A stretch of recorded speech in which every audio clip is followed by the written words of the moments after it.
இப்பொழுது வாசிக்கலாம். மல்கியாவின் புத்தகம் 2ஆம் அதிகாரம் 15வது வசனத்தை நாம் வாசிக்கலாம்.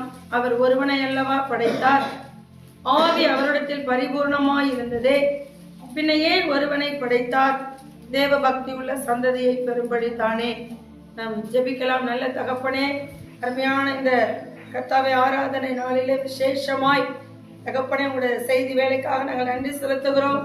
கர்த்தர் இந்த செய்தி வேலை நீங்க ஆசீர்வதிப்பதற்காக ஸ்தோத்திரம். ஒரு பரிசுத்தம் உள்ள சந்ததியை பெறும்படிக்கு தேவன் தகப்பனே ஒவ்வொரு மனிதனுக்கும் கர்த்தாவின் திருமண வாழ்க்கையை நீங்க ஏற்படுத்தி ஆண்டவரே பரிசுத்தம் உள்ள சந்ததிக்கு தகப்பனே வித்தாய் தகப்பனே அப்பா பரிசுத்த வாழ்க்கையை நீங்க ஏற்படுத்தி தருகிறீர் ஆண்டவரே. அப்பா அப்படிப்பட்ட அந்த சந்ததியில அப்பா இன்றைக்கு நாங்கள் எப்படி வாழ வேண்டும், எப்படியாக எங்களுடைய பக்தியை காத்துக்கொள்ள வேண்டும் என்று தொடர்ந்து எங்களோடு பேசி வருகிறேன். இன்றைக்கும் தகப்பனே விசுவாசம் அப்பா எங்களுடைய விசுவாசம் எதை நோக்கி பயணிக்க வேண்டும், நாங்கள் எப்படி கற்புள்ளவர்களாய் இருக்க வேண்டும் என்ற 2 தலைப்புகளிலும் கர்த்தாவை நாளை நாங்கள் தியானிக்க ஆவியானவர் எங்களுக்கு உதவி செய்வீராக. உங்க வல்ல நாமம் மகிமைப்படட்டும், தடைகள் எல்லாம் நீங்கட்டும், பெரிய காரியங்கள் செய்யுங்க. இயேசுவின் மூலம் ஜெபிக்கிறோம் நல்ல பிதாவே. நாம் தொடர்ந்து பவுல் தீமோத்தேயுவுக்கு கற்றுக் கொடுத்த இந்த பக்தி உள்ள காரியங்களை குறித்து நாம் தியானித்து வருகிறோம் இல்லையா. 1 தீமோத்தேயு 4ஆம் அதிகாரம் 12வது வசனத்துல நான் வாசிக்கிற பிரகாரம், உன் இளமையை குறித்து ஒருவனும் உன்னை அசட்டை பண்ணாதபடிக்கு நீ வார்த்தையிலும் நடக்கையிலும் அன்பிலும் ஆவியிலும் விசுவாசத்திலும் கற்பிலும் விசுவாசிகளுக்கு மாதிரியாய் இரு என்று சொல்ல அந்த தீமோத்தேயுவுக்கு சொல்லப்பட்ட அந்த வார்த்தைகள் ஒவ்வொன்றையும் நாம் தியானித்து வருகிறோம். இன்றைக்கு விசுவாசத்தை குறித்தும் கற்பை குறித்தும் நாம் தியானிக்க இருக்கிறோம். ஹல்லேலூயா, ஹல்லேலூயா. ஆமென். விசுவாசம் என்றால் என்ன என்பது நமக்கு எல்லாருக்கும் தெரிந்த ஒரு காரியம்.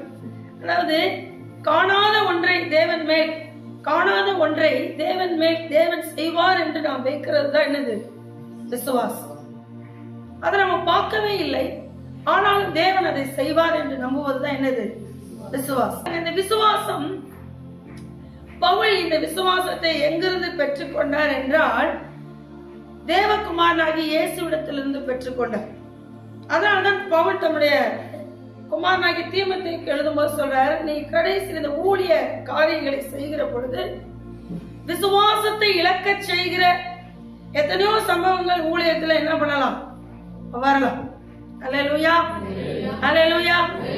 இந்த ஒரு ஊழியன் எல்லா நேரமும் விசுவாசத்துல 100% இருப்பான் அப்படின்னு என்ன பண்ண முடியாதுன்னா சொல்ல முடியாது. அல்லேலூயா. அது ஊழியருக்கும் அதுதான், விசுவாச பிள்ளைகளுக்கும் அதுதான், சீஷர்களுக்கும் அதுதான். ஹல்லேலூயா. நம்ம எல்லா நேரமும் 100% விசுவாசத்துக்குள்ள இல்லாவிட்டாலும் நம் பின்மாற்றத்துக்கு போகாத அளவுக்கு நமக்குள்ள ஒரு ஸ்ட்ராங்கான ஒரு விசுவாசம் நமக்கு தேவை. அல்லேலூயா, அல்லேலூயா. கொஞ்சம் விசுவாசம் தான் இருந்தது, அந்த விசுவாசம் என்னை விட்டு போறதுக்குள்ள ஆண்டவர் எப்படியோ என் மேல மறுபடியும் கிருபை வச்சு என் விசுவாசத்தை வர்த்திக்க செஞ்சிட்டார் அப்படின்னு சொல்றவங்க தான் நம்ம இங்க எல்லாரும் உட்கார்ந்துருக்கோம். அல்லேலூயா. ஏன்னா நம்ம அப்பப்ப நம்மளும் பேக் அடிப்போம், நமக்கும் சில சோதனைகள் வரும்போது அப்பப்ப யாராலும் நம்மளை தாங்கி பிடிக்க வேண்டி இருக்கு. அல்லேலூயா. அப்பதான் தேவன் நமக்கு ஊழியர் அனுப்புவார், உறவுகளை அனுப்புவார், ரட்சிக்கப்பட்ட தேவ பிள்ளைகளை அனுப்புவார், நம்பிக்கையான விசுவாசமான வார்த்தைகளை பேசி அவர்களுடைய விசுவாசத்தை ஸ்திரப்படுத்துவார். அல்லேலூயா. இது எல்லாருடைய வாழ்க்கையிலும் உண்டான ஒன்றுதான். அல்லேலூயா. பவுல் சொல்றாரு, தீமோத்தேயு நீ என்ன சூழ்நிலையிலும் உன் விசுவாசத்தை என்ன பண்ணிடக்கூடாது, விட்டுறக்கூடாது. உன் விசுவாசத்தை மற்றவர்கள் பார்க்க வேண்டும். ஒரு ஊழியனுடைய விசுவாசத்தை ஒரு விசுவாசி என்ன பண்ணணும், பார்க்கணும். பார்க்கணுமா பார்க்கக்கூடாது? இப்ப எனக்குள்ள எவ்வளவு விசுவாசம் இருக்குது அப்படிங்கறத தேவ பிள்ளைகளாகி நீங்க என்ன பண்ணணும், பார்க்கணும். அவங்க விசுவாசத்தை வாயில சொல்லுகிற வார்த்தையின்படியே அவங்க காரியம் என்ன பண்ணுது, நடக்குது. இது எப்படி? ஹல்லேலூயா. இது சாதாரணமா நமக்கு நடந்துடாது. இந்த விசுவாசத்தை ஏன் பவுல் தீமோத்தேயுக்கு சொல்லுகிறார்னா, இப்ப பவுல் தீமோத்தேயுக்கு விசுவாசத்தை குறித்து எழுதும் போது என்ன சொல்லுகிறார்னா, நீ இந்த ஊழிய பாதையில ஓடும் பொழுது உன் விசுவாசம் ஸ்டக் ஆகாம, உன் விசுவாசம் அது குன்றி போகாம, உன் விசுவாசம் எப்பொழுதும் அது நல்ல நிலையில இருந்து உன் விசுவாசிகள் காணும்படி நீ எப்படி இருக்கணும் அப்படின்னா, உன் விசுவாசத்தை குறைய விடாம நீ என்ன பண்ணணும், பார்த்துக்கணும். அல்லேலூயா. ஆனா இந்த விசுவாசம் என்பது தீமோத்தேயு யார்கிட்ட இருந்து கத்திருப்பாரு அப்படின்னு கேட்டா, இந்த விசுவாசத்தை தீமோத்தேயு பவுலிடத்தில் இருந்துதான் கற்றுக்கொண்டார். அல்லேலூயா. இப்ப நீங்களாம் கற்றுக்கொண்ட விசுவாசம், ஒருவேளை எங்கள் மூலமாகவே நீங்கள் ரட்சிக்கப்பட்டிருப்பீங்கன்னா எங்க விசுவாசத்தை நீங்க பின்பற்றுவீங்க. ஆனால் உங்களை யார் ரட்சிப்புகளை நடத்தினார்களோ அவர்கள் விசுவாசத்தை தான் நீங்க என்ன பண்ணுவீங்க, பின்பற்றுவீங்க. உண்மைதானே? அல்லேலூயா. அல்லேலூயா.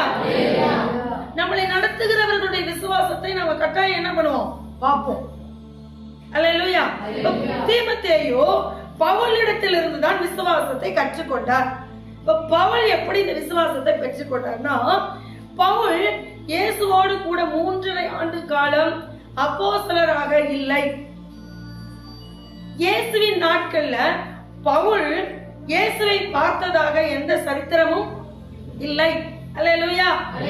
ஆனால் இந்த பவுல் நியாயப்பிரமாணம் முழுவதையும் கமாலியலின் பாதத்தில் அமர்ந்து கற்றுக்கொண்ட ஒரு நல்ல வேத பாரகர், நல்ல ஒரு மாணவர். அல்லேலூயா. ஆனால் இவருக்கு கிறிஸ்துவின் மேல் விசுவாசம் இல்லை.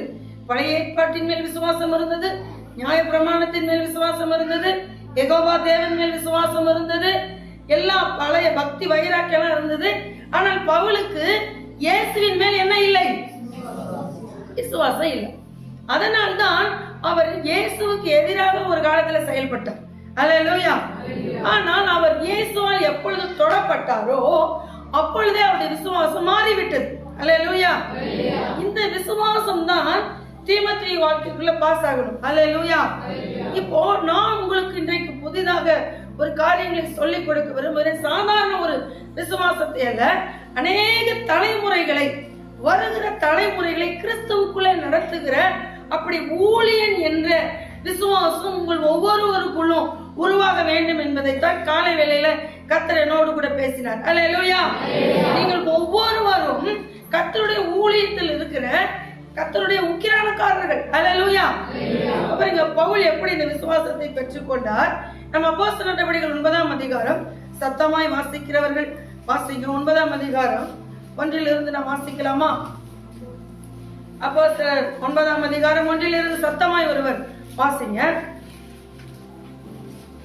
சவுல் என்பவன் இன்னும் கர்த்தருடைய சீசரை பயமுறுத்தி கொலை செய்யும்படி சீறி பிரதான ஆசாரியனிடத்திற்கு போய், இந்த மார்க்கத்தாராகிய புருஷரை ஆகியும் ஸ்திரீகளை ஆகியும் தான் கண்டுபிடித்தால் அவர்களை கட்டி எருசலேமுக்கு கொண்டு வரும்படி தமஸ்குவில் உள்ள ஜெப ஆலயங்களுக்கு நிருபங்களை கேட்டு வாங்கினான்.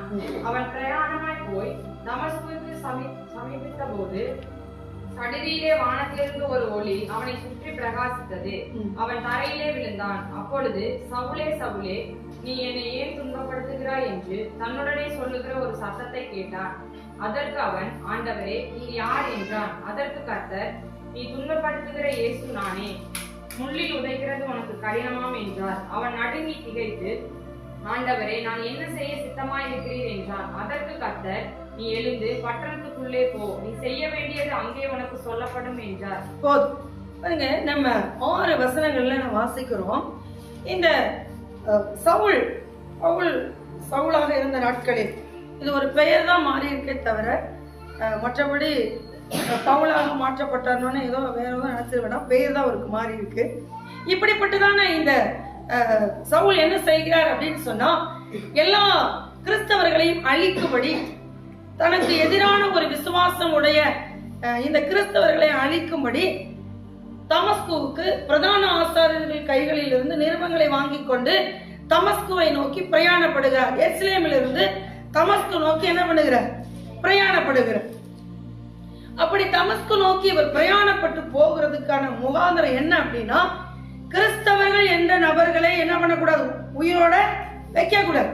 எல்லாரும் என்ன பண்ணிடணும், கொன்று குவித்து விட வேண்டும், துன்புறுத்த வேண்டும். ஏன் இதை அவர் செய்தார் என்றால், அவருக்கு எதன் மேல நம்பிக்கை இல்லைன்னா இயேசுவின் மேல நம்பிக்கை இல்லை. அவருக்கு பழைய ஏற்பாட்டு நியாயப்பிரமாணத்தின் மேலும் யெகோவா தேவன் மேலும் தான் என்னது, விசுவாசம். அல்லேலூயா.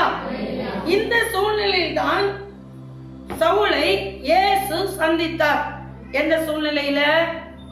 யெகோவா தேவன் மேல் மட்டும்தான் யாருக்கு நம்பிக்கை? சவுலுக்கு. அல்லேலூயா, அல்லேலூயா. ஆனால் யெகோவா தேவன் தான் இந்த உலகத்தின் மீட்புக்காக குமாரனாகிய இயேசுவை பாலகனாய் உலகத்துக்கு அனுப்பி வாலிப வயதிலே மரிக்கும்படி உலகத்துக்கு அனுப்பப்பட்டவர் இயேசுதான் என்பதை இந்த சவுலுக்கு என்ன பண்ணல? விளங்கல. அல்லேலூயா, அல்லேலூயா. அந்த பிதாவாகிய தேவனால் அனுப்பப்பட்டவர் தான் ஆண்டவராகிய இயேசு என்பது சவுலுக்கு தெரியல. அதனால் தான் கிறிஸ்தவர்களை அழிக்கும்படி இந்த சவுல் நிருபங்களை வாங்கி கொண்டு தமஸ்குவுக்கு போகிறார். இப்ப புரியுதுங்களா சவுளுடைய நிலை என்னன்னு? இப்படிப்பட்ட சவுலை தான் இயேசு சந்திச்சு சொல்றாரு. என்னன்னு சொல்லி 5வது வசனம். அதற்கு அவன், நீ யார் என்றான். ஆண்டவர் சந்திக்கிறார். நீ யார் என்றான். அதற்கு கர்த்தர், நீ துன்பப்படுத்துகிற இயேசு நானே. நீ யாரை துன்பப்படுத்த போற? என் பிள்ளைகளை, என்னைய துன்பப்படுத்ததான் நீ போய்கிட்டு இருக்கிற. ஏன் நீ அவங்களை துன்பப்படுத்த போகிற? உனக்கு தான் அது கஷ்டம்னு சொல்ற. யாரு? இயேசு. ஆனால் இந்த இயேசுவை அந்த பேர் ஒளியை சந்தித்த அந்த க்ஷண பொழுதிலேயே சவுலுக்கு புரிந்து விட்டது, இந்த மகா பெரிய ஒளி என்பது, இந்த சூரியனை விட பிரகாசமான இந்த ஒளி என்பது நம்முடைய தேவனாகிய கர்த்தருடையது. இது சாதாரணமான ஒளி அல்ல என்பதை உடனே கண்டு கொண்டதுனால, ஆண்டவரே நான் என்ன செய்ய சித்தமா இருக்கு, உடனே சரண்டர் ஆயிட்டார். யாரு? யாரு? இப்போ யெகோவாவின் மேல் இருந்த விசுவாசம் யார் மேல வந்து விட்டது? இயேசுவின் மேல் வந்து விட்டது. அல்லேலூயா. யெகோவாவின் மேல் இருந்த விசுவாசம் யார் மேல் வந்து விட்டது?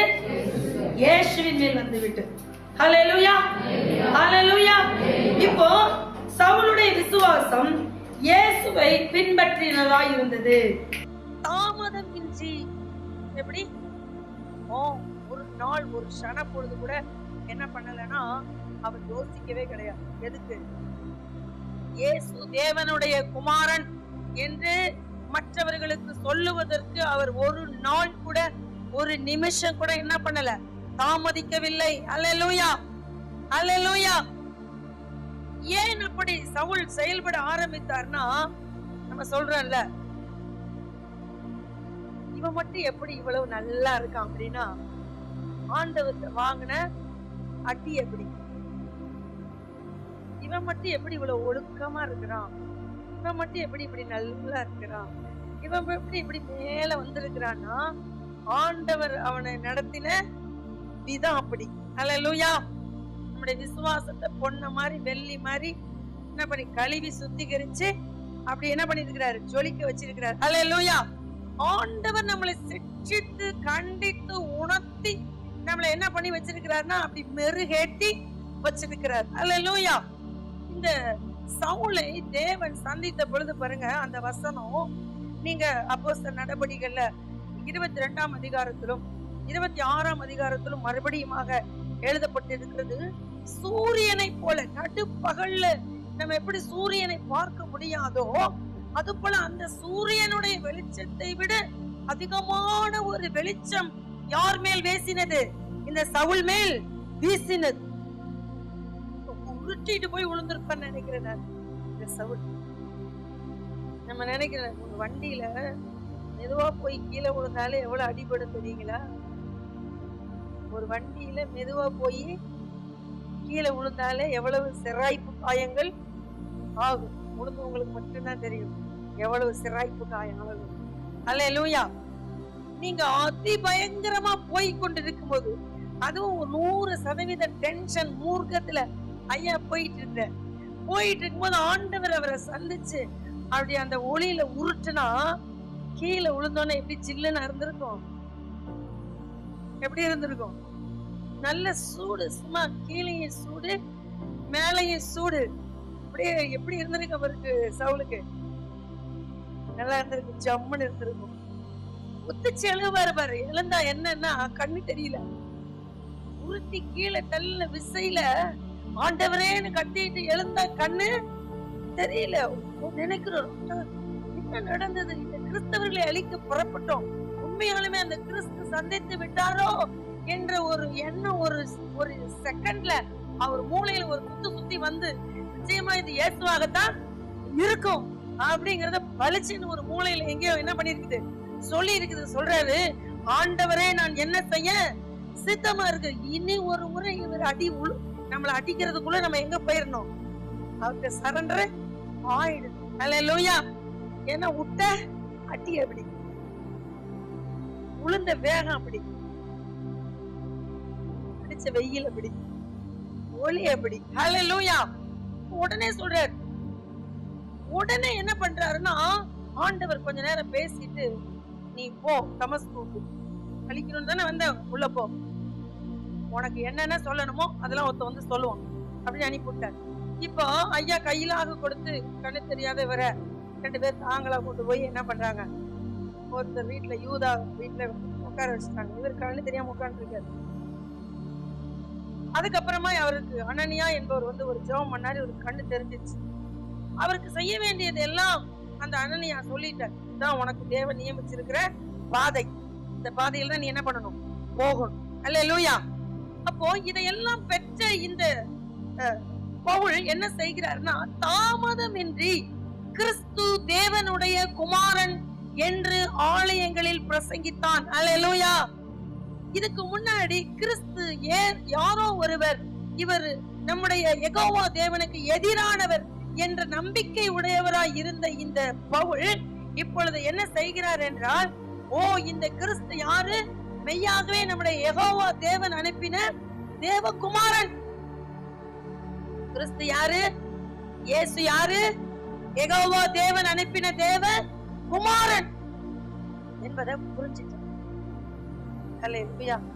இந்த புரிதல் வந்த உடனே ஜெபிக்கிறார். புரிதல் வந்த உடனே என்ன பண்றாரு, ஜெபிக்கிறார். அல்லேலூயா.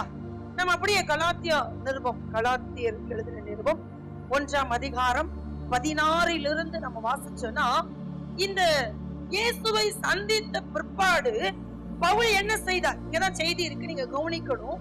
பவுல் என்ன செய்தார், அப்பதான் நமக்கு விசுவாசம் வளரும்.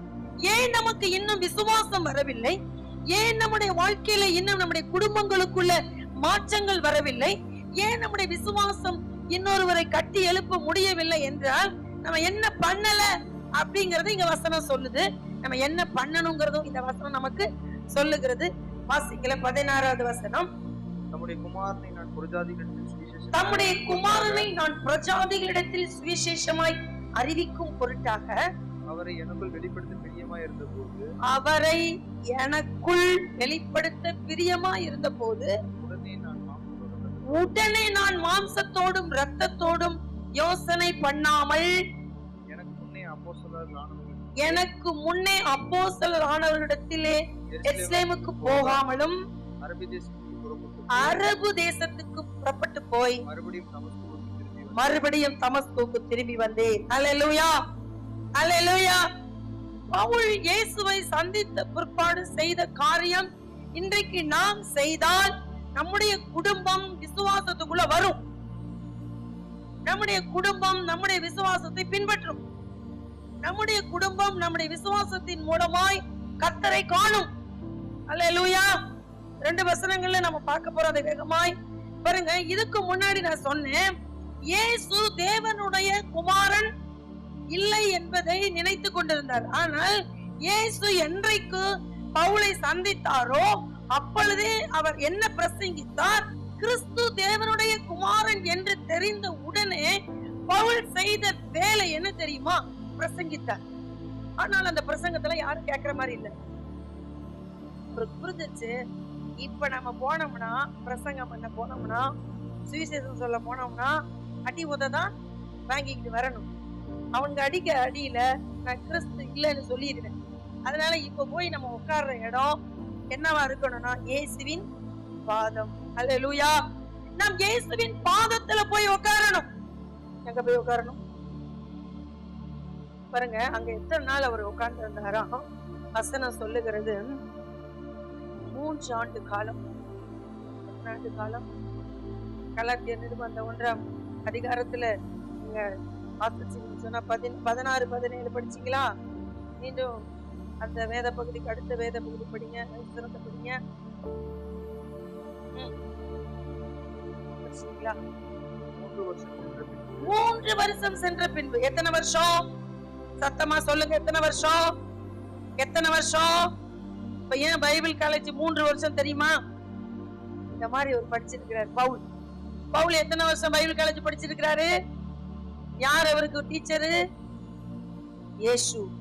சத்தமா சொல்லுங்க, இயேசு. ஆமென். பவுலுக்கு யாரு பைபிள் காலேஜ் டீச்சர்னா? ஜீசஸ். யாரு? ஜீசஸ். அல்லேலூயா. 3 வருஷம் அரபு தேசத்துல உட்கார்ந்து ஜெபம் பண்ணுவாரு. இயேசு வந்து பேசுவாரு. இவர் அதை அப்படியே என்ன பண்ணுவாரு? அப்சர்வ் பண்ணிக்குவாரு. அதையெல்லாம் மனசுக்குள்ள வச்சு என்ன பண்ண போறாரு? எழுத போகிறார். எல்லாம் அவருடைய மனசுக்குள்ள இருக்கு. அல்லேலூயா.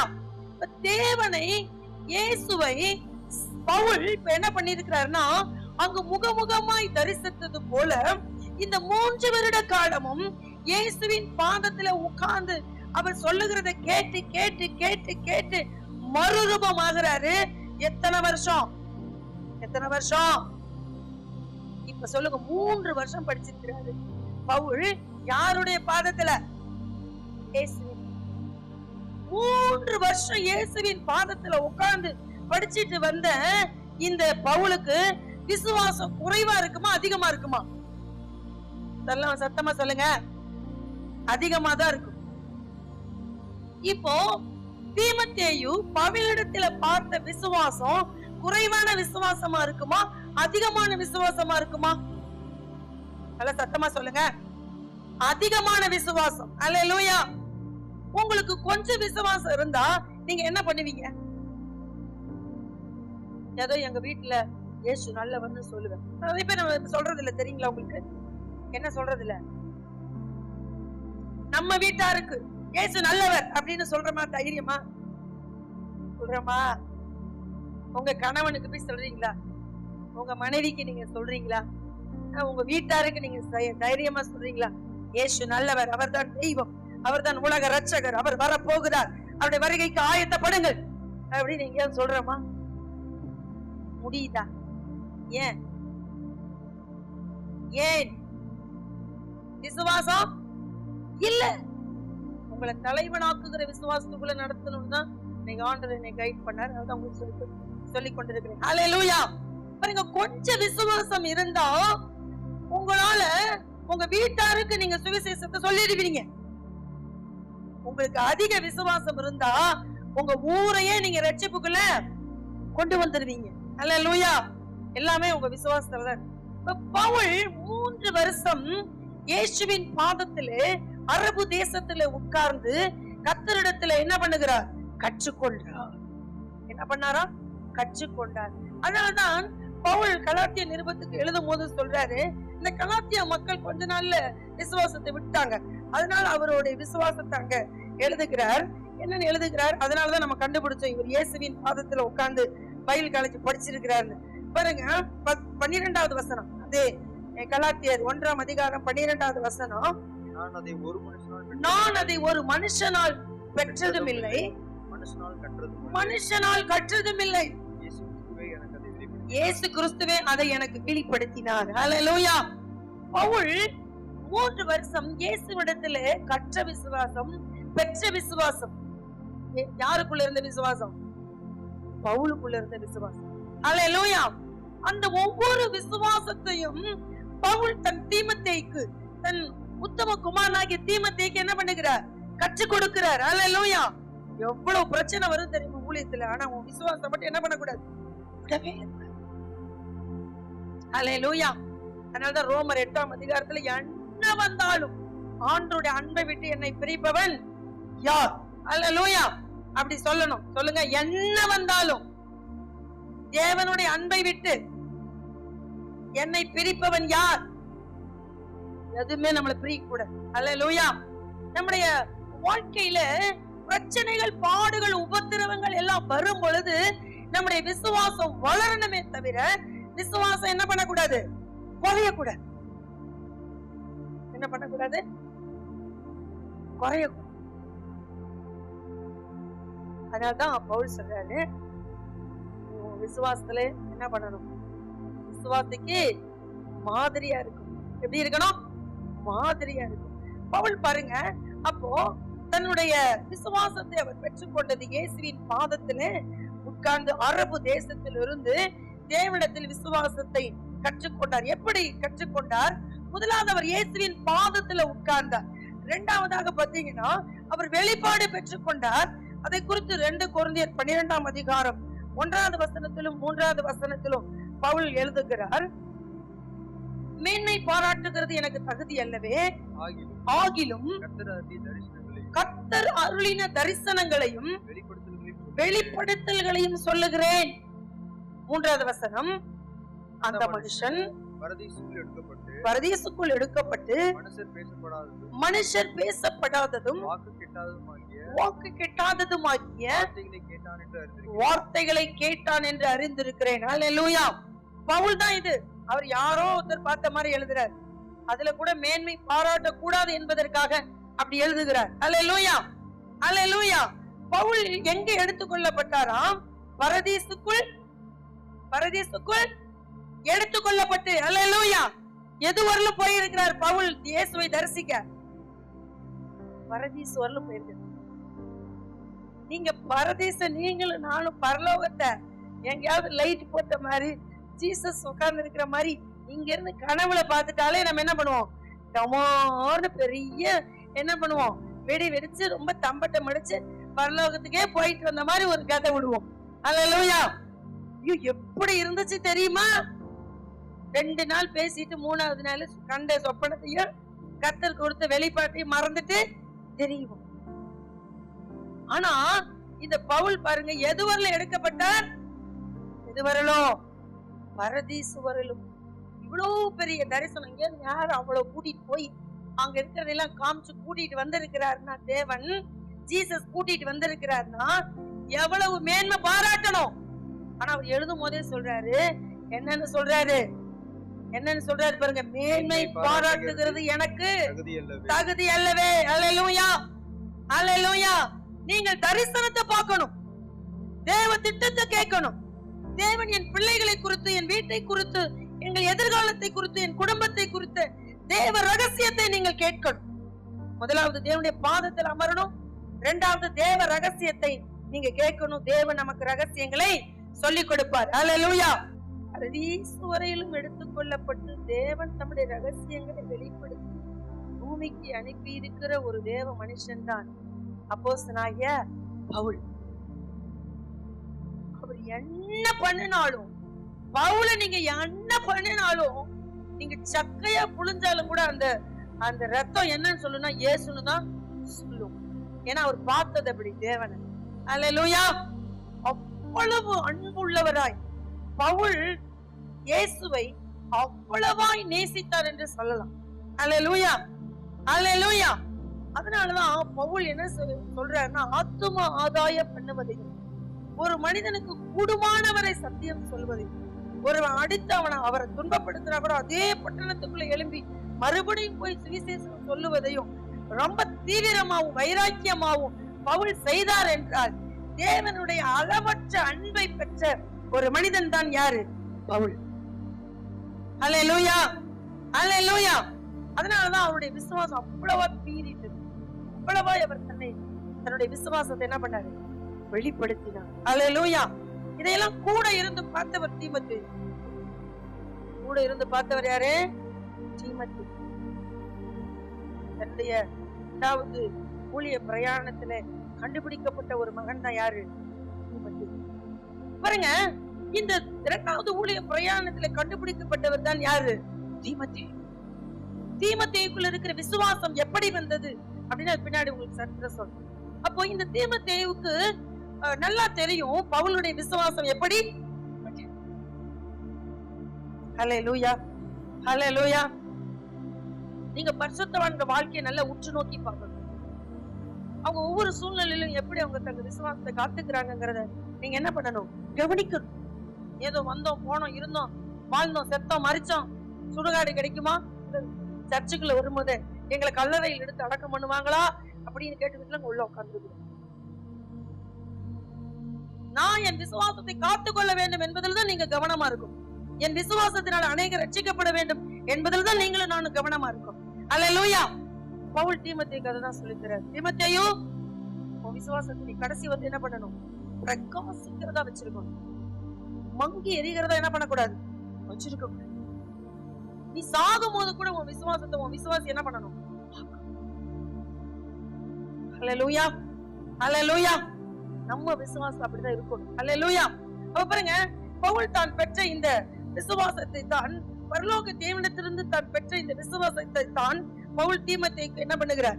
கற்றுக் கொடுத்திருக்கிறார். அதைத்தான் அவர் செய்ய வேண்டும் என்று பவுல் எதிர்பார்க்கிறார். அல்லேலூயா. இதைத்தான் அவர் எல்லா பட்டணத்திலும் அறிவித்தார்.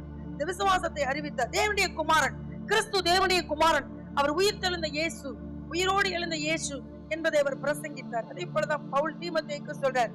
நீங்க வாசிச்சீங்கன்னு சொன்னா ரோமர் 8:32 அவருடைய விசுவாசத்தினுடைய காரியங்கள் அங்கு எழுதப்பட்டு இருக்கிறது. என்ன அப்படின்னு சொன்னா, தம்முடைய சொந்த குமாரன் என்றும் பாராமல் நம் எல்லாருக்காகவும் அவரை ஒப்பு கொடுத்தவர், அவரோடு கூட மற்ற எல்லாவற்றையும் நமக்கு அருளாதிருக்கிறது எப்படி? அல்லேலூயா. தன் சொந்த குமாரனையே ஒரு பாவிக்காக, ஒரு பாவியான மனுஷனுக்காக கொடுத்திருப்பார் என்றால், அற்ப சொற்ப காரியங்களுக்காக நீ தேவன் மேல விசுவாசமா வைக்காம இருக்கிறீங்க, இது எப்படி நியாயம்? அல்லேலூயா.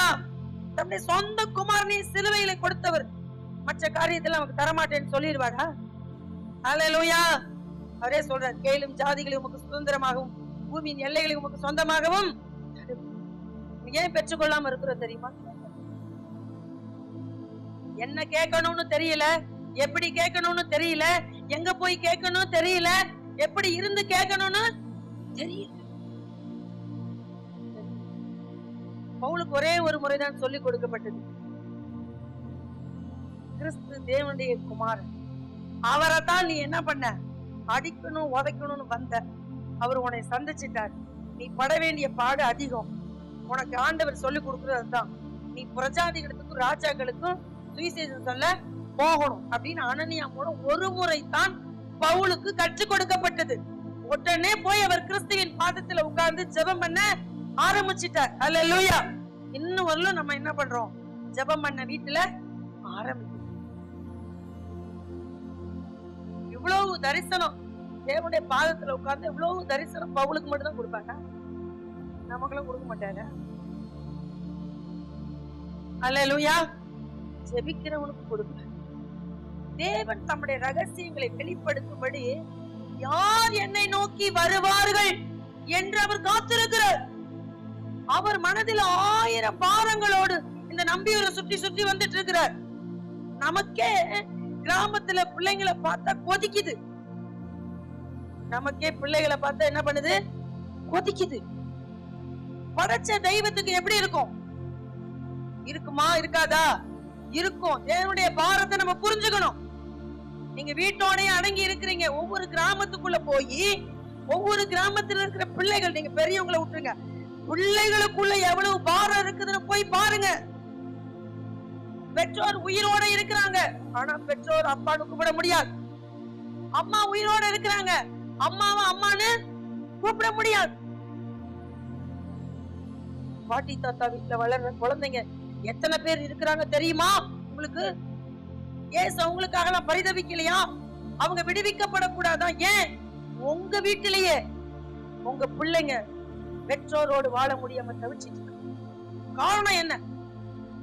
சரியான தேவ தரிசனத்தை நீங்கள் தேவனிடத்துல பெறாததினாலே, ஜெபிக்காததினாலே, தேவ சித்தம் என்று என்ன என்பதை உணராததினாலே நம்ம பிள்ளைகளே நம்ம வீட்டுல எப்படி இருக்கிறாங்க? ஆண்டவர் எவ்வளவு பாரப்படுவார், அவருடைய இருதயம் எவ்வளவு துக்கப்படும், அவருடைய அங்கலாய்ப்பு என்ன எவ்வளவு கஷ்டமா இருக்கும். அவருடைய இருதயத்தை திறந்து பார்த்தா சொல்லிட்டு போயிடுவார். அவர் நம்ம ஆண்டவரே ஏன் நீங்க இப்படி துக்கமா இருக்கிறீங்கன்னு கேட்டீங்கன்னா, அவர் நம்முடைய இருதயத்தை திறந்து அவர் இருதயத்துல இருக்கிற வேதனையை நமக்கு என்ன பண்ணுவாரு? சொல்லுவாரு. சொல்லுவாரா? சொல்ல மாட்டாரா? சொல்லுவாரு. அல்லேலூயா, அல்லேலூயா. நமக்கு அந்த ஜீசஸ் உடைய பாரம் புரியல, அதனாலதான் சர்ச்சில் வந்து தூங்குறோம். நமக்கு தலைவலி சரியா போனா போச்சு, வயிற்று வலி சரியா போனா போச்சு, நமக்கு கால் வலி சரியா போனா போச்சு. யாரோ எப்படியே போறாங்க, எப்படி போக முடியும்? இயேசுவின் மனவாட்டி அவர் உங்களுக்காகவும் எனக்காகவும் சிந்தின ரத்தத்தின் கிரயம் மதிப்பு என்னங்கிறது நமக்கு தெரியல. அதனாலதான் அசால்ட்டா இருக்கிறோம், அதனாலதான் நம்ம தூங்குறோம், அதனாலதான் நம்ம கவனக்குறைவா இருக்கிறோம், அதனால நம்ம வீட்டையே விசாரிக்காம இருக்கிறோம். வீட்டை குறித்த கவனம் இல்ல. பிள்ளைங்க ரட்சிக்கப்படல, பரவாயில்ல. சர்ச்சைக்கவல்ல, பரவாயில்ல. இருக்கிறோம். எப்படி இருக்க முடியும்? எப்படி இருக்கலாம்? குழந்தை பாக்கியம் இல்ல, இந்த சந்ததிக்கு குழந்தை பாக்கியம் இல்ல. உங்களை சுமக்கிறதுக்கு, உங்களை பாக்குறதுக்கு உங்களுக்கு பிள்ளை இருக்குது. ஆனா உங்க பிள்ளைகளுக்கு பிள்ளை இல்ல. அந்த பிள்ளை வயசாகும் போது அந்த பிள்ளை யார் பாப்பா? யார் பாப்பா? நாத்தனா, நங்கையார், ஓ அப்படியா பாப்பாங்களா? பிள்ளைங்களுக்கு குழந்தை பாக்கியம் இல்ல. கவலை இருக்கா? தூக்கம் வருது உங்களுக்கு. பிள்ளைங்களுக்கு திருமணம் முடிக்க வேண்டிய வயசுல திருமணம் ஆகல. கவலை இருக்கா? கர்த்தர் கவலைப்படுறார், சபை கவலைப்படுது, ஊழியன் கவலைப்படுறான். நமக்கு இருக்குதா? நமக்கு இருக்குதா? பிள்ளைகளை குறித்த எதிர்கால திட்டம் எவ்வளவு இருக்குது? அந்த பிள்ளையோட பிள்ளை எவ்வளவு பெரிய காரியத்தை செய்யும். அல்லேலூயா, அல்லேலூயா. பிள்ளைங்க மேல நம்ம கவனமா இல்ல, கவனக்குறைவா இருக்கிறோம். கர்த்தருடைய பாரம் நமக்கு தெரியல. ஏன்? தரிசனம் இல்ல, திட்டம் இல்ல. எதையுமே நம்ம தேவன்கிட்ட போய் கேட்கறது இல்ல. இன்னைக்கு சாப்பாட்டு கொடு, வேலை கொடு, காசு கொடு, துணிமணி கொடு, படுத்து தூங்க வீடு கொடு, இவ்வளவுதான் நம்ம கேட்கறோம். அப்பா என் குடும்பத்தை கொடுத்தீங்களே, இந்த குடும்பத்துல இருக்க இந்த பிள்ளைங்களோட எதிர்காலம் என்ன? பாரப்பட்டமா? தூக்கம் வரலாமா நமக்கு? வீட்டிலேயே படுத்த தூக்கம் வரமாட்டேங்குதுங்கிறீங்களே, சபையில எப்படி தூங்குறீங்க?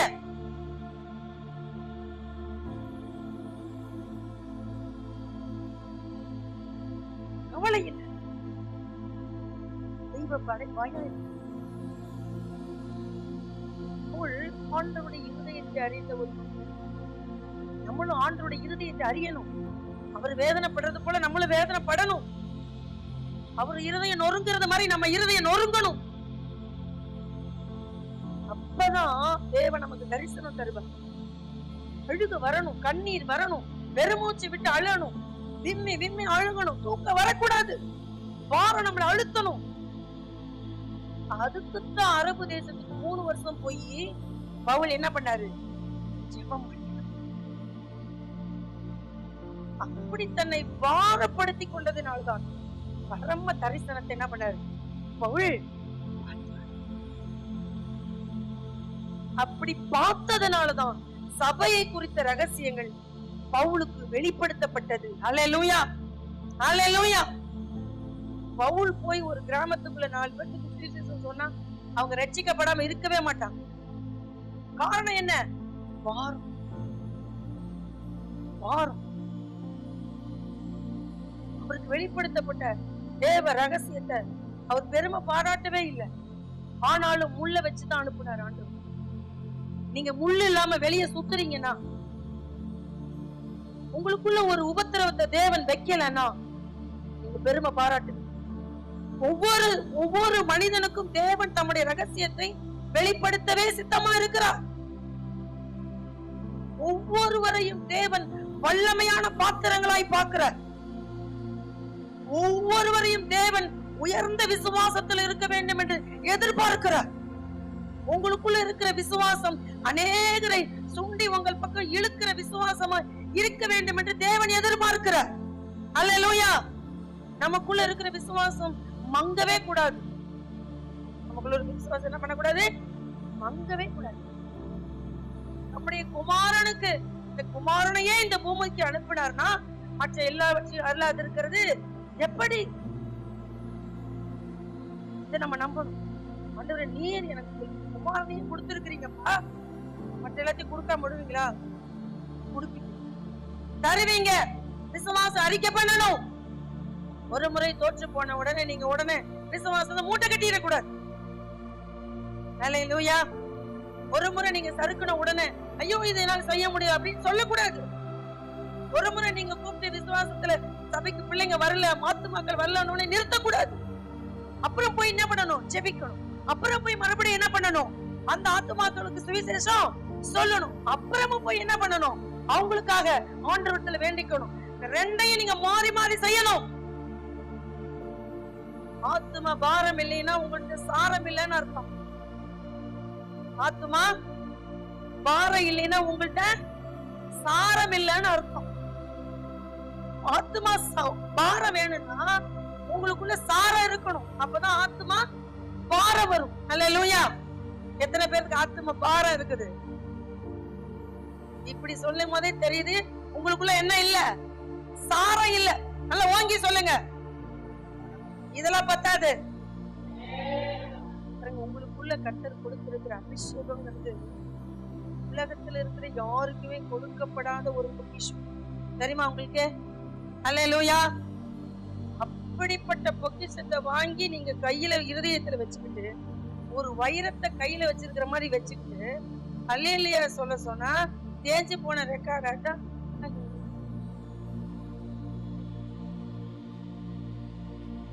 நல்லா வாங்கி சத்தமா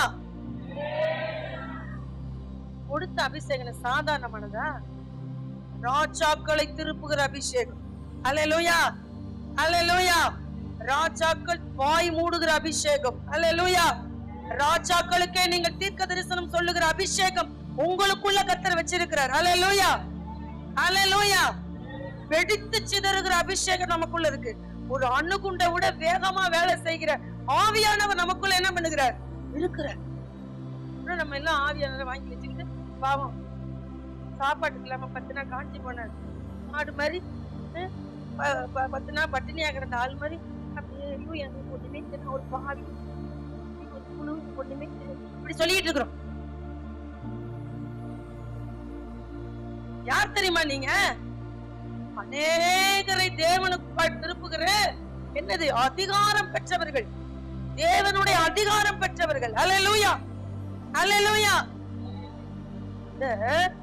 கொடுத்தத உங்களுக்கு கொடுத்த பரிசு பொருள் அது எவ்வளவு வல்லமை உடையதுன்னு நீங்க அவர்கிட்ட போய் கேட்டாதான் சொல்லுவாரு. உனக்கு கொடுத்திருக்கிறது ரொம்ப வல்லமையான ஒரு அபிஷேகம். அல்லேலூயா, அல்லேலூயா. அதனால நீங்க இப்படி சாதாரணமா என்ன பண்ணிடக்கூடாது? ஆவியானவரை நினைச்சிடக்கூடாது. அல்லேலூயா, அல்லேலூயா. அவரை நீங்க சாதாரணமா நினைக்கிறதுனாலதான் நம்மளும் எப்படி இருக்கிறோம்? சாதாரணமாவே இருக்கிறோம். நம்ம அவரை பெருசா பார்த்தா நம்மளும் எப்படி இருப்போம்? பெருசா மாறிடுவோம். அல்லேலூயா, அல்லேலூயா.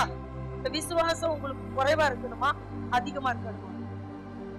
அப்படின்னா நீங்க என்ன பண்ணணும்? இயேசுவின் பாதத்துல அமரணும். வெளிப்பாடு வெளிப்பாடு பெற்றுக்கணும். நாளைக்கு இந்தியாவுல என்ன நடக்க போகுதுன்னா உங்களை கேட்க சொல்றேன். நாளைக்கு என் வீட்டுக்கு என்னப்பாங்கிறதுதான் நீங்க என்ன பண்ணணும்? ஆண்டவர்கிட்ட கேட்கணும். இதை கேட்க உங்களுக்கு விருப்பம் இல்லையா? என் பிள்ளை எதிர்காலம் என்ன, என் பிள்ளைங்களுடைய காரியம் என்ன, என்னுடைய நிலை என்ன கேட்க மாட்டீங்களா? கேட்க மாட்டீங்களா? அப்ப அதுதான் என்னது? வெளிப்பாடு. அல்லேலூயா. உங்களுக்கு உங்களுடைய வெளிப்பாட்டை வேற யார்கிட்ட போய் சொன்னா கேட்டுக்குவீங்களா? கேட்டுக்குவீங்களா? உங்க காரியத்தை என்கிட்ட வந்து ஆண்டவர் சொல்றாருன்னு வைங்க, நீங்க கேட்டுக்குவீங்களா? என்ன சொல்வீங்க? ஏங்க இயேசுவே, நான் பொழுதுனைக்கு உட்கார்ந்து உங்கள்ட்ட ஜெபம் பண்றேன், என்கிட்ட சொல்லாம நீங்க அங்க போய் எப்படி சொல்லலாம் அப்படின்னு சொல்லுவீங்களா? சொல்ல மாட்டீங்களா?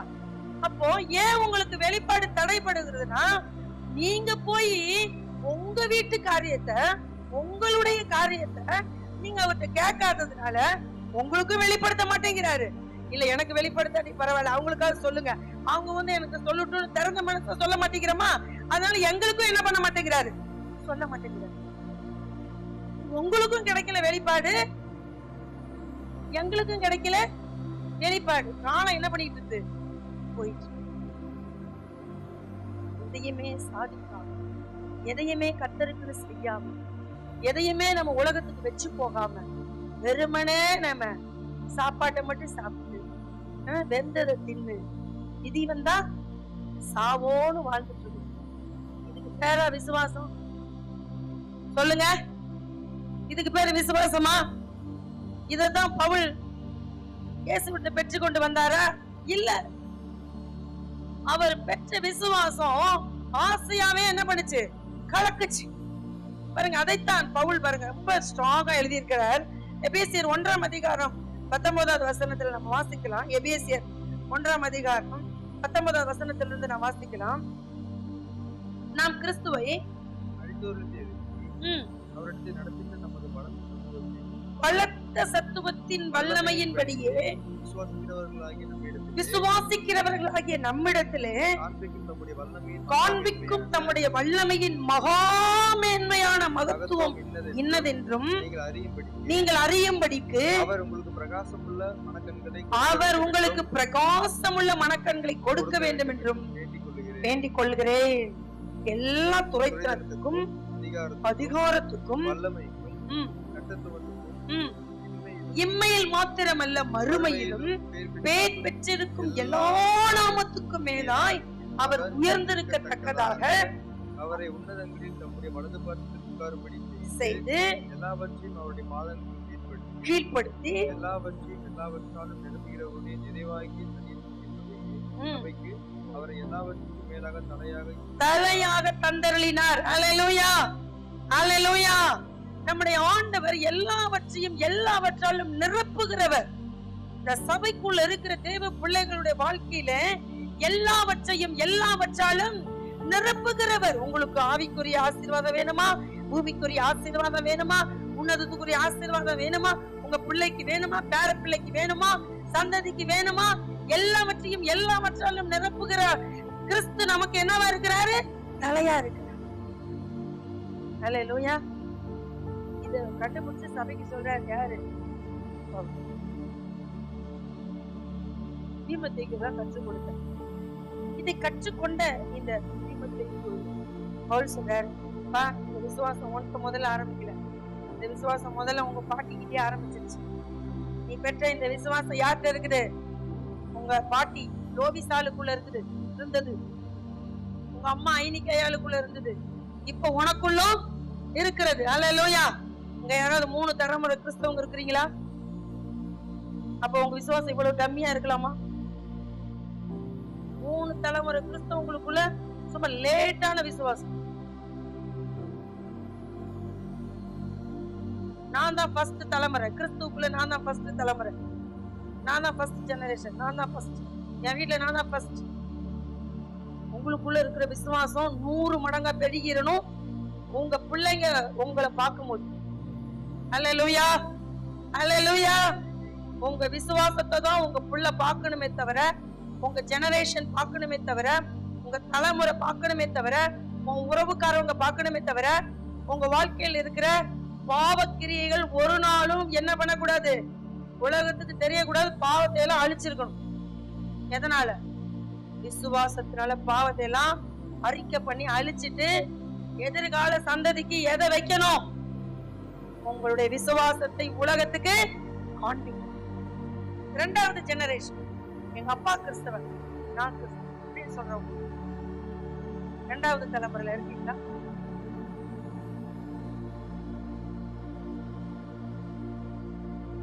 நீங்க என்ன பண்ணணும்னா நல்ல விசுவாசத்தை காண்பிக்கணும். எங்க அப்பா விசுவாசத்துக்குள்ள இருந்து நாங்க அந்த விசுவாசத்துல பிடிக்கல, நான் தான் இப்ப பிடிச்சிருக்கிறேன் அப்படின்னு எப்படியாவது நீங்கள் பெற்ற அந்த விசுவாசத்தை உலகத்துக்கு என்ன பண்ணணும்? காண்பிக்கணும்.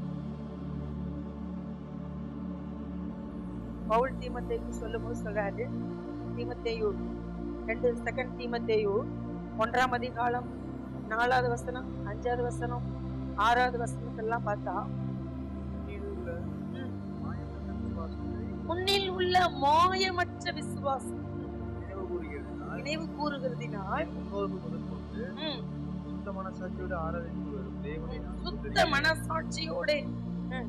ஆராதித்து வரும் தேவனை நான் ஸ்தோத்தரிக்கிறேன். அந்த விசுவாசம் முந்தி உன் பாட்டியாகிய லோவிசாலுக்குள்ளும் உன் தாயாகிய ஐனிக்கேயாளுக்குள்ளும் நிலைத்திருந்தது, அது உனக்குள்ளும் நிலைத்திருக்கிறது என்று நிச்சயித்திருக்கிறேன். இது நிமித்தமாக நான் உண்மையில் என் கைகளை வைத்ததினால் உனக்கு உண்டான தேவ வரத்தை நீ அனல் மூட்டி எழுப்பி விடும்படி உனக்கு நினைப்பூட்டுகிறேன். ஆமென், அல்லேலூயா. பாருங்க, பவுல் தீமோத்தேயுக்கு சொல்லும்போது சொல்றாரு, இந்த விசுவாசம் உனக்கு இருக்குது இல்ல தீமோத்தேயு, இந்த தீமோத்தேயுடைய குணம் என்னன்னா, தீமோத்தேயு கொஞ்சம் பலவீனமான ஒரு நபர், பலவீனமான ஒரு வாலிபன். அப்பப்ப அவர் கொஞ்சம் பலவீனப்பட்டுடுவார். ஆனா உன் சரீரம் பலவீனப்படலாம், அவன் விசுவாசம் என்ன பண்ணக்கூடாது, பலவீனப்படக்கூடாது. சத்தமா சொல்லுங்க. உன் சரீரம் பலவீனப்படலாம், உன் விசுவாசம் பலவீனப்படக்கூடாது. இந்த தீமோத்தேயுக்கு சொல்றாரு, உனக்குள்ள இருக்குதுல இந்த விசுவாசம், இது உங்க அம்மாவுக்குள்ள இருந்துச்சு, ஐனிகேயாளுக்குள்ள. அந்த விசுவாசம் உங்க பாட்டியாகிய லோபிசாளுக்குள்ள இருந்துச்சு. அல்லேலூயா, அல்லேலூயா. இன்னைக்கு நான் உங்களுக்கு சொல்றேன், நீங்க எந்த தலைமுறையில வேணாலும் இருந்துட்டு போங்க. நீங்க தான் ஃபர்ஸ்ட் ஜெனரேஷன் பரவாயில்ல, செகண்ட் ஜெனரேஷன் பரவாயில்ல, தேர்ட் ஜெனரேஷன் பரவாயில்ல, நீங்க எந்த ஜெனரேஷன்லயாவது இருந்துட்டு போங்க.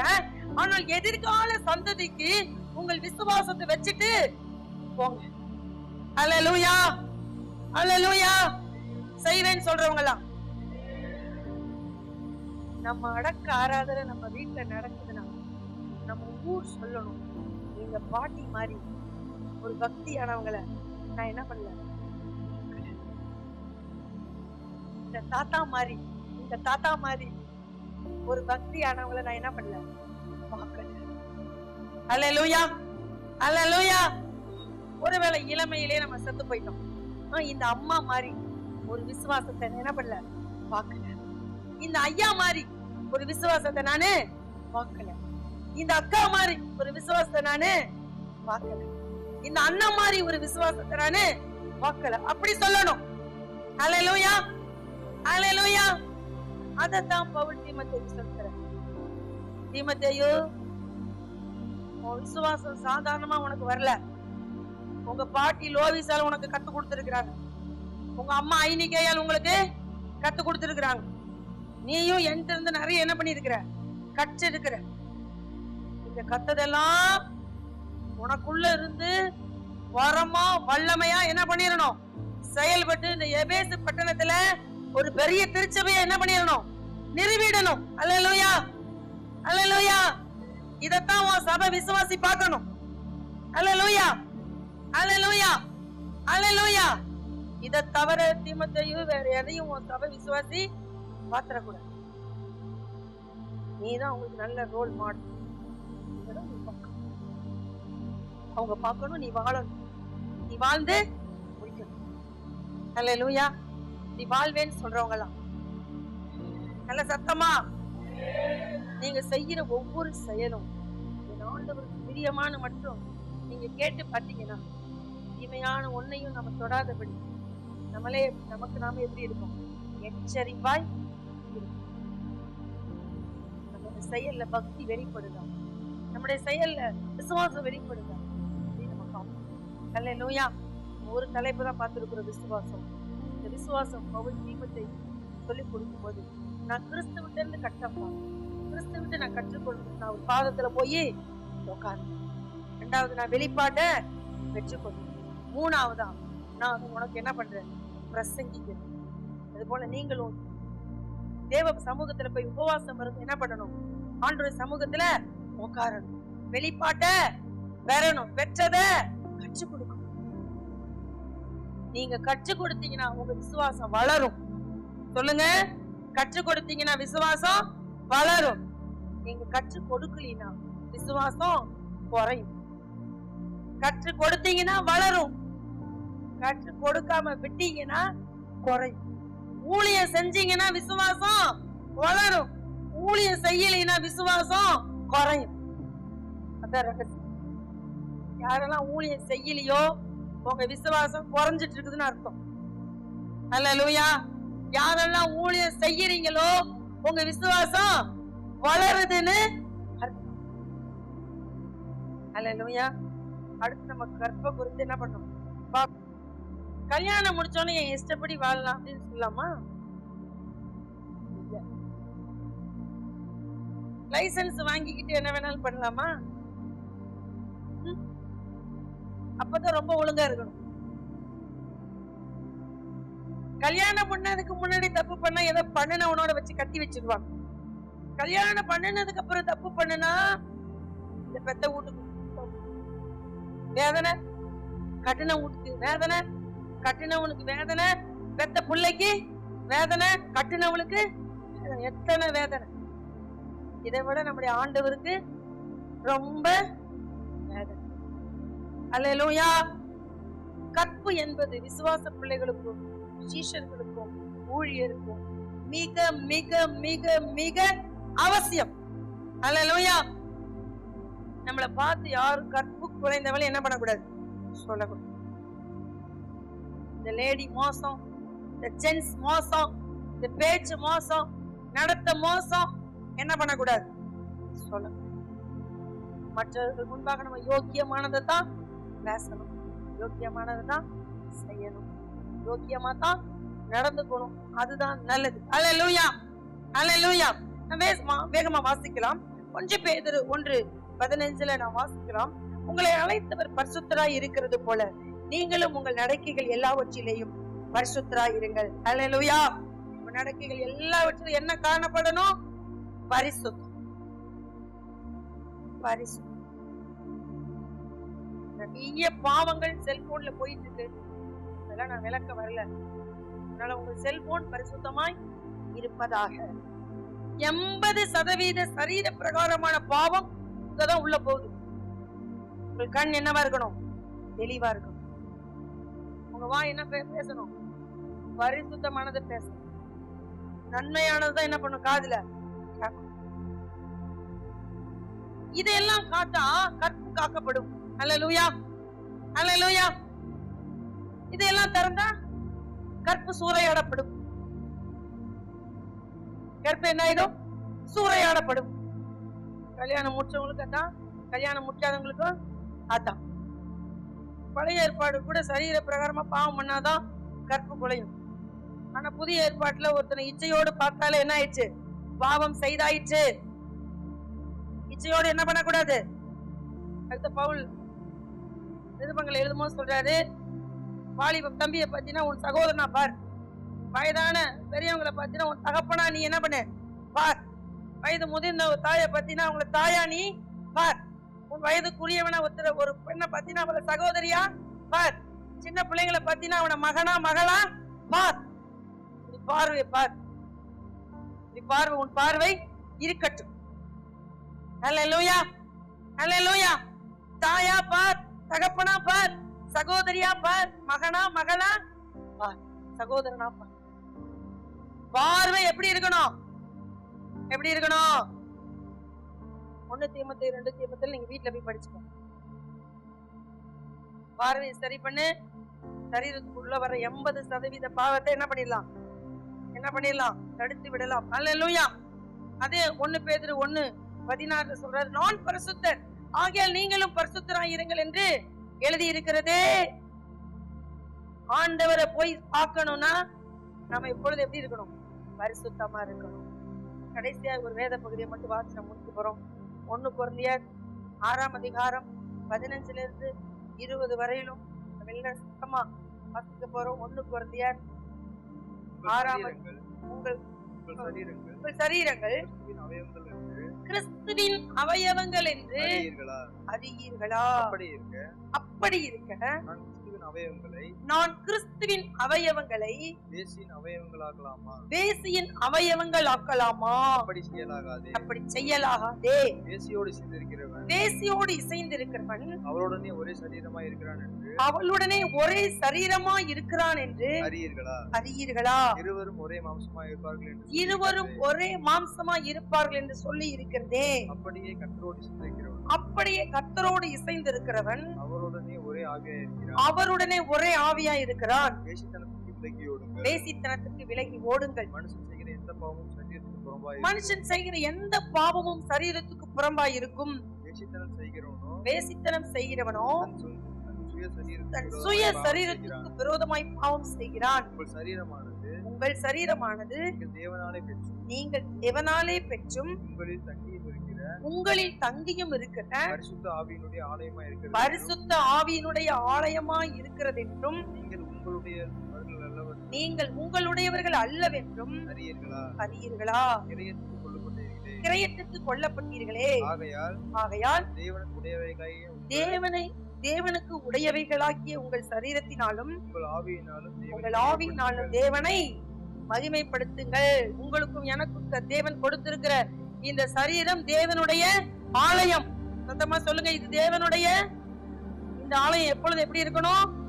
சத்தமா சொல்லுங்க, எப்பொழுது எப்படி இருக்கணும்? பரிசுத்தமா இருக்கணும். இந்த பரிசுத்தத்தை கெடுக்கிற எந்த காரியத்தையும் நாம் செய்ய கூடாது. ஏனென்றால் இந்த ஆவியாத்மா சரீரத்துக்காக தேவன் கிரயம் செலுத்தி இருக்கிறார். இதை நம்ம அற்பமா என்ன கூடாது, கற்பை கெடுத்துக்கொள்ள கூடாது. திருமணம் முடித்தவங்களுக்கு அதான் சட்டம், திருமணம் முடிக்காதவங்களுக்கு அதான் சட்டம். சட்டம் ஒன்றுதான், கீழ்ப்படியறதுதான் நம்ம வேலை. அல்லேலூயா. நான் என் இஷ்டப்படி வாழ்வேன் என்றால் உங்கள் சரீரத்தை நீங்கள் கெடுத்துக் கொள்வீர்கள். தேவன் உங்களுக்குள் வாசமா இருக்கிற அந்த பரிசுத்த ஆவியானவர் துக்கப்படுவார், உங்களை எச்சரிப்பார், நாளடைவில் அவர் வெளியேறி போயிடுவார். அதை நீங்கள் தான் கவனமா இருந்து உங்கள் வாழ்க்கையை நீங்கள் பரிசுத்த ஆவியானவருக்கு இடம் கொடுத்து உங்கள் கற்பை நீங்கள் காத்துக்கொள்ள வேண்டும்.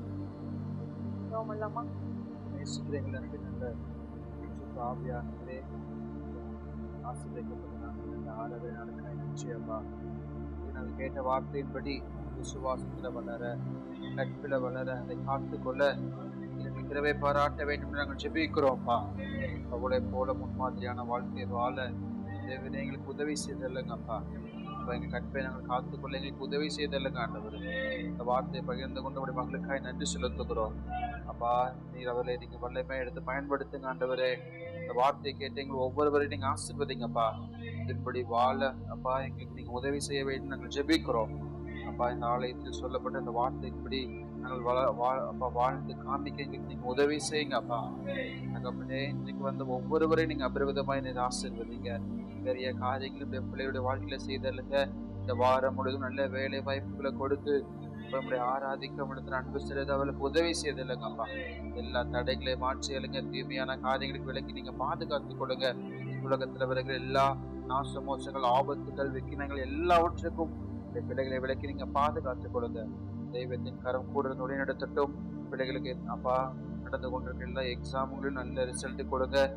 விடுமுறையா இருக்கிறபடினால எல்லா தீமைகளுக்கும் பிள்ளைகளை விலக்கி பாதுகாத்துக் கொள்ளுங்கப்பா. தொடர்ந்து நடத்தி அல்லங்க தூரத்திலிருந்து படித்துக் கொண்டிருக்கிற எங்கள் பிள்ளைகள் ஒவ்வொருவரையும் நினைவு கூர்ந்து உடைய அப்பா காரியங்கள் எல்லாவற்றையும் நீங்க பொறுப்பெடுத்துக் கொள்ளுங்கப்பா.